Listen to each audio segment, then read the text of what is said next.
Interruption, but I'm Mike Wilbon. Tony, on Saturday, someone paid $518,000 for what they thought was Tom Brady's final touchdown pass.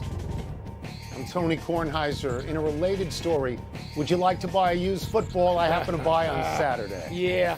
You you think you is can that do a it? true story? I heard this. I heard this yesterday, minutes after the Brady announcement. Let me ask you something. Could he flip-flop again?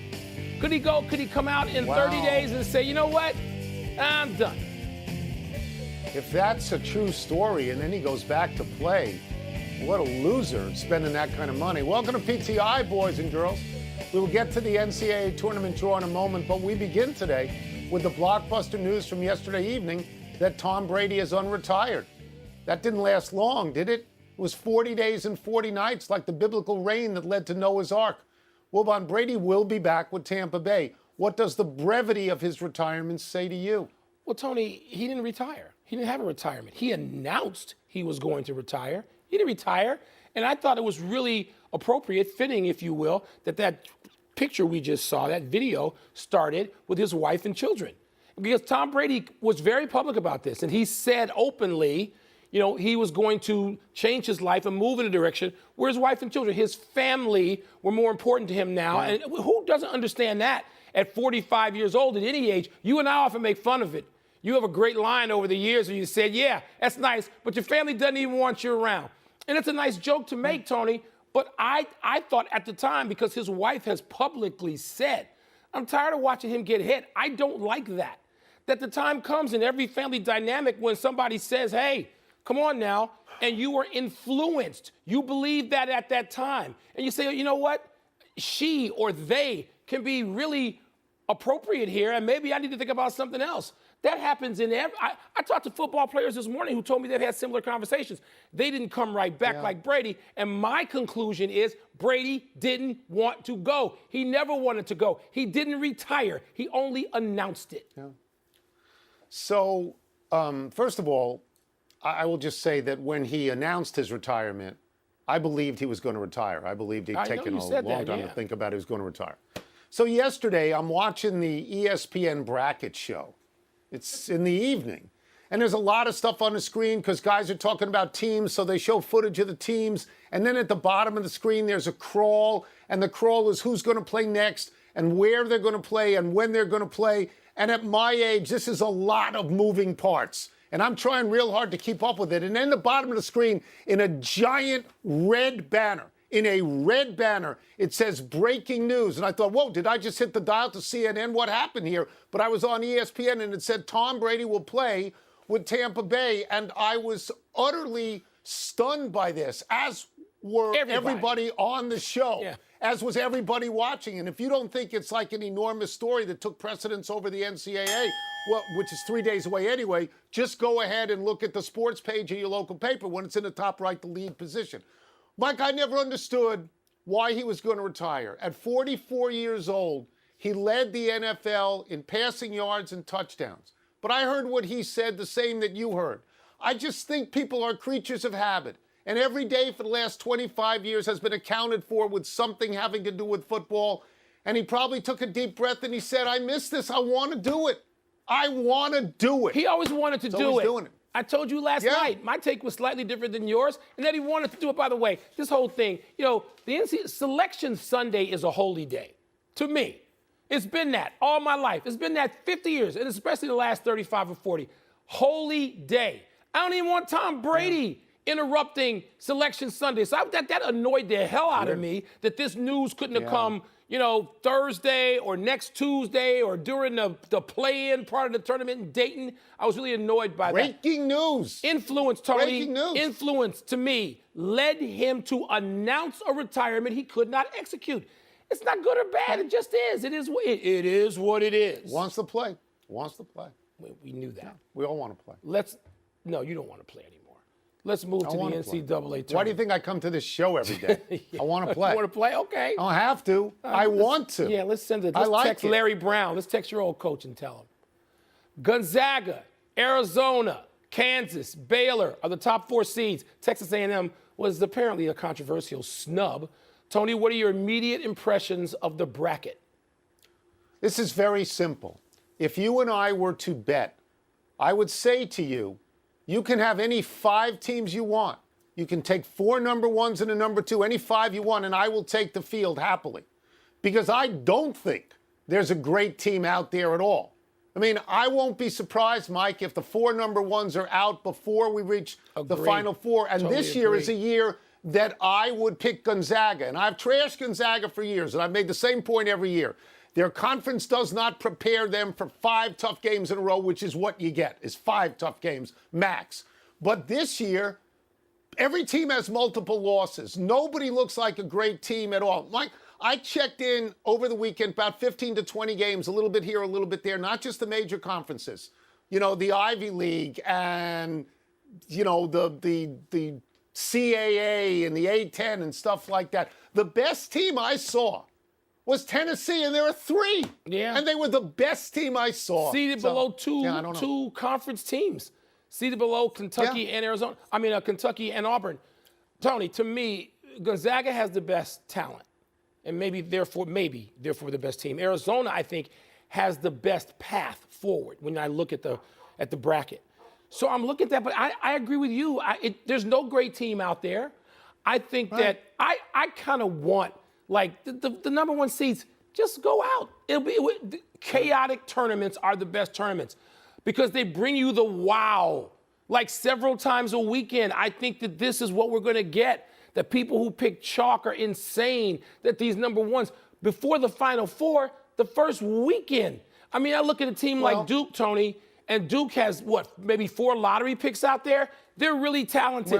But over the weekend, I was watching them, and do they look like the team, like the great Duke teams of the past? No, they don't. They have talent, and they don't appear to be organized, and they don't appear to be a team. But they may, because they got a great coach who knows what he's doing. So they may. Here's what impressed me. Because I'm watching that show, and they got 4 guys out there who are paid to know college basketball. All 4 picked either Gonzaga or Arizona to win. West Coast teams, with which I'm sort of unfamiliar. For many years, the West Coast hasn't been good. Now suddenly they're good. I want to see long shots win, but let's understand something. A number 11 seed from a major conference like Michigan or Virginia Tech or Iowa State, they're not long shots. They're right. Not. They can Their win. schedule's too hard. One of those teams, they're not long shots. One of those 3 you mentioned can win this tournament. And that would be sort of fun. All right, we move on. As if there wasn't enough going on with Brady and the tournament, baseball's hot stove league is in full motion, going 0 to 60 in about 5 seconds. Today, the Braves traded for Oakland first baseman Matt Olson, signaling their belief that Freddie Freeman will leave. Previously, the Dodgers re-signed Clayton Kershaw for 1 year. The Nationals signed Nelson Cruz, making him the first full-time designated hitter ever in the National League. The Yankees got rid of Gary Sanchez. They brought in Josh Donaldson to play third base. Wilbon, which move caught your eye the most? What is essentially a swap out, or will be, bringing Matt Olson to Atlanta. 39 home runs, 111 RBIs. I mean, his numbers, not his influence, but his numbers were as good, if not better, than Freddie Freeman's. So, you can look at this and say, wow, they're going to lose Freddie Freeman? What do you do to replace that? Boom. Matt Olson has at least the numbers. He's not going to carry the sway in that clubhouse and in that town that a guy who led a franchise to a World Series had. So, no, that's not going to happen overnight. But if you at least start, you got to start somewhere. And God knows everything in baseball starts with the numbers. So they did that. That's the move that intrigues me most, at least for now. And there are more moves to come, Tony. So on Friday, after the whole thing was settled, I had Ron Darling on my podcast. And I said to him, this is so weird to me. The Baseball Executive Committee voted 8-0 to reject this contract. And the player refs voted 26-4 to tell the 8-0 to shut up, that you don't know what the rank and file wants, so just get out. A complete rejection of the Executive Committee. And I said, well, how does this happen? And he said very simply, he said there are a lot of free agents out there and they want to get paid. It was like listening to Don Ohlmeyer tell me the answer to all your questions is money. And you're beginning to see that right now. I agree with you about Freddie Freeman. He's Chipper Jones. He's Andrew Jones. He is the Braves. He wins the World Series, and the year before he's the MVP. And all I ever read, Mike, was the Braves were willing to let him walk because they didn't want to pay a lot of money for an aging first baseman. They didn't want to do it. I think it comes back to bite them. I want to see, the reason I'm interested in Nelson Cruz has nothing to do with the Nats, because the Nats are Juan Soto and 24 other guys. But what will happen in the National League, Mike? Managers for years in interleague play could plug in an everyday player for a couple of days in an interleague game. Are they going to commit to people that won't play at all? General managers will tell them what to do 41. on the phone. GMs will tell them what to do on the phone from upstairs. They won't be allowed to do anything. 2018. So that's sort of what I want to see. And Donaldson has pretty much inferred that he thought Garrett Cole was a cheat. Now they're in the same clubhouse. I'd like to see that. Let's take a break. But coming up is your boy Mitch Trubisky, the right quarterback to follow Ben Roethlisberger. My answer will probably shock you. And if Kyrie can sit in the stands twice on the weekend, should he be allowed on the court? He was there a lot. There's 20 teams, Mike. There's 20 teams that won't surprise me if they win. 20. Because there's nobody great. I agree with you. I agree with you. That's the fun of the tournament. Pardon the interruption. We've sifted through mountains of spam and password phishing scams to find 2 emails worth answering, and let me see what. Mail time! Just 2, huh? Did the Steelers make a smart move in signing Mitch Trubisky to follow the Ben Roethlisberger era? Yeah, I don't see Trubisky as necessarily a long-term answer, Tony. He was 1 year in Buffalo after, starting his career with the Bears. I think he could be a fine replacement because I think he'll be better coached in Pittsburgh from the top down, from Mike Tomlin through his position coaches, the assistants, the coordinator. He's going to get coached up like he hasn't been. I don't mean the one season in Buffalo, like he wasn't in Chicago. So he had a coach in Chicago, and Matt Nagy didn't even want to coach him, didn't even want to have him there. So, yes, I think he could be at least a suitable replacement, maybe in the short term, 2-3 seasons, for Ben Roethlisberger. Or you know what? They're going to find out this is a big, strong, athletic kid who can throw the ball. If he's coached, maybe he's a really nice successor to Ben. So everything I know about Mitch Trubisky comes from you. I remember when the Bears moved up to draft him and you said, this is crazy. We're giving up too much. We don't even need a quarterback. We went on defense. Why is anybody doing this? Okay. And then you told me that Nagy tortured the kid because he never wanted to play him. Didn't want him. And he didn't like him at all. So in the way that you look at Carson Wentz, and you say very often on this show, people on this network overrate Carson Wentz. Carson Wentz isn't any good. I will tell you it's possible that Mitchell Trubisky is tremendously underrated at the moment. It's possible. It's possible that he goes to Pittsburgh and that he's sort of like Neil O'Donnell or Mark Malone between Bradshaw and Roethlisberger, and he's very good. Yeah. We don't know. We don't know anything about him. He does. He'll get some coaching there. He'll be shocked. He'll say, oh, my God, coaching, amazing. Is Kevin Durant right that if Kyrie can sit in the stands as an unvaxxed fan, that he should be allowed to play? There's some weird contradictions in what's going on in New York in terms of who can be in the building, who can play in the building that also isn't vaxxed, but they're not New York residents, they're not of New York, and they can come and they can play as visiting player. There's contradiction, there's hypocrisy, that's fine. But I'm tired of the notion, and Kevin Durant seemed to advance this when he said the mayor's just looking for, smiles, that from LeBron, free Kyrie. Kyrie can free his damn self, get a shot. He can. Oh, they free Kyrie. Kyrie is not a martyr.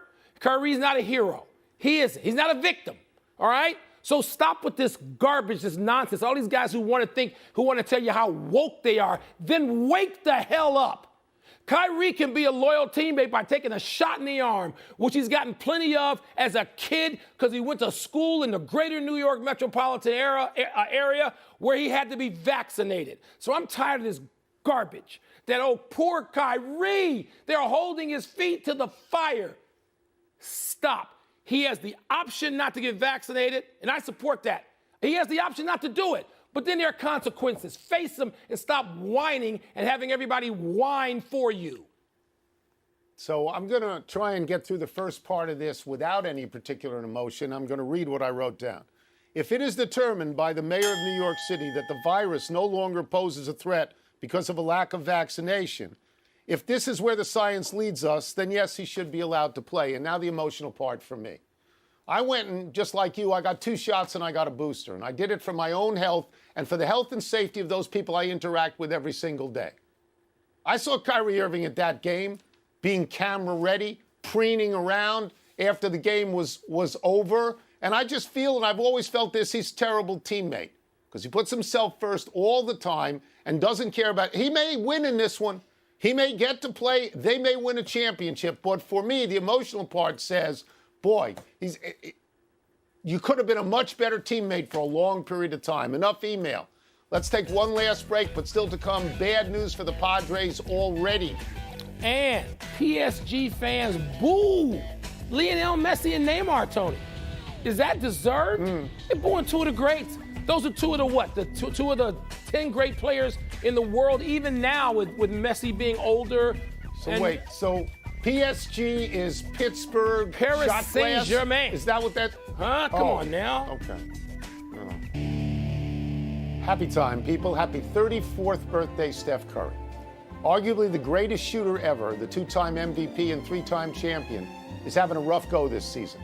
Shooting 37.8% from three. That's a full 5 percentage points below his career average. Still, Curry is scoring 25.8 points a game this season and making almost 5 threes per game. And you don't dare foul Curry because he makes 92% of his free throws. The Warriors' big three may still make a lot of noise in the playoffs. Klay Thompson went for 38 the other night in a pounding win over Milwaukee, and Draymond Green is scheduled to return to the court tonight. Tony, Curry's no longer leading the race for MVP. That's Joker and Embiid. You know, those two right now seem to be pulling away from the rest of the field. 𝐏𝐚𝐫𝐫𝐫𝐫𝐿 in there, DeMar DeRozan. And so Curry's dropped back a little bit. But here's what he is still. He's got the best plus-minus rating in the entire league. Number one, Steph Curry. He's improved as a defender. Tony, he's improved as a playmaker. And most importantly, in my book, he is not arguably, unarguably, the greatest shooter of all time to me. Happy anniversary, Princeton. On this day 26 years ago, 13th seeded Princeton ran backdoor after backdoor and upset defending champion UCLA in the NCAA tournament in Pete Carrill's final season as Princeton's coach. This win may have eased the lingering pain of Princeton's near upset of overall number 1 seed Georgetown 7 years before. Carrill led the Tigers to 13 Ivy League titles and 11 NCAA appearances during his 29-year tenure. Carrill retired at 65 years old, and at 91 now, no doubt watched Princeton lose a heartbreaker to Yale yesterday for the Ivy League championship. That was a thrilling game, Tony. And I figure you were rooting for Princeton, yes? Yeah. I thought you might be. Well, I root for Penn, but Penn was eliminated, so then I rooted for Princeton, yes. Happy trails, Fernando Tatis Jr., the Padres' star shortstop and maybe the most charismatic player in baseball, is expected to be out 3 months because of a fractured wrist he sustained in the offseason. Tatis, who signed a 14-year, $340 million contract with the Padres, has already missed a load of games in his career. In the minors in 2018, Tatis had season-ending thumb surgery, missing 51 games. In 2019 in the majors, he had season-ending back surgery, missing 78 games. In 2021, he had a shoulder problem that kept him out of 32 games, and now this. Instead of Fernando Tatis Jr., he could be Fernando Tatis IR. Took some questions today about a motorcycle accident in December. When Tatis was asked when his motorcycle accident happened, he responded, which one? I mean, interesting retort. Tony, can you compare him maybe to Anthony Davis, a great talent who has missed games every year and sometimes a lot of games, and their teams suffer when they are not there? The baseball's lessened when there's no Tatis Jr. out there for the highlights every night, to me. Yeah. Anthony Street Clothes Davis, Cool. Anthony that's Davis. Cool. I want to go back to the Ivy League thing. I'm glad you watched that. I did. I mean, I watched that too. There were a bunch of games yesterday, not in the major conferences. There were a bunch of games that went down to the wire. And I understand that the first weekend of the NCAA is when everybody likes to tune in for those games. But in the lower conferences, it's fabulous because it's the one bid league. Yes. The Mariners traded for, these are our missions, traded for Reds all-star outfielder Jesse Winker, and Teddy Bridgewater signed with the Dolphins and will back up Tua until he replaces Tua. Let's go quickly, of course, to the big hitters. Let's do it. Celtics retired Kevin Garnett's number 5. Your thoughts? The hug with Ray Allen and then Paul Pierce joining in somewhat comically, but KG and Ray Allen and that makeup, I wish Rondo could have been there. that team in that four-quartet, it was just too great. Throw Perk in there. It's too great to just have dissension. I'm glad that's over, or apparently. Jokic versus Embiid tonight. Ooh, who you got? It's in Philadelphia, but the Sixers haven't been playing well lately. But I'll take them. I will. Okay. PSG fans booed Lionel Messi and Neymar over the weekend. Does that make sense? No, it's stupid. They're upset, the fans are, about what they think was a Champions League choke job last week versus Real Madrid. That was Philadelphia behavior, not Paris behavior. Stop, please. The Browns are releasing wide receiver Jarvis Landry. You surprised? I am. I mean, they picked up Amari Cooper, but I think Jarvis Landry's a great receiver, yeah. So I don't understand that one. Last one, Louisville, South Carolina, Stanford, NC State are the top 4 seeds in the women's draw. Who you got? South Carolina, second time in 16 years, and just the 6th time in 30 years that UConn is not a #1 seed. I got South Carolina again. Got Dawn Stanley. I got UConn. We're out of time. Try and do better the next time. I'm Tony Kornheiser. I'm Mike Wilbon. Same time tomorrow, Knuckleheads. You can get the PTI podcast on the ESPN app or Apple Podcasts. And now, here's SportsCenter. Ball night tonight, Archer Burko. Doubleheader. Archer, welcome to the world. Bonnie's got another grandson.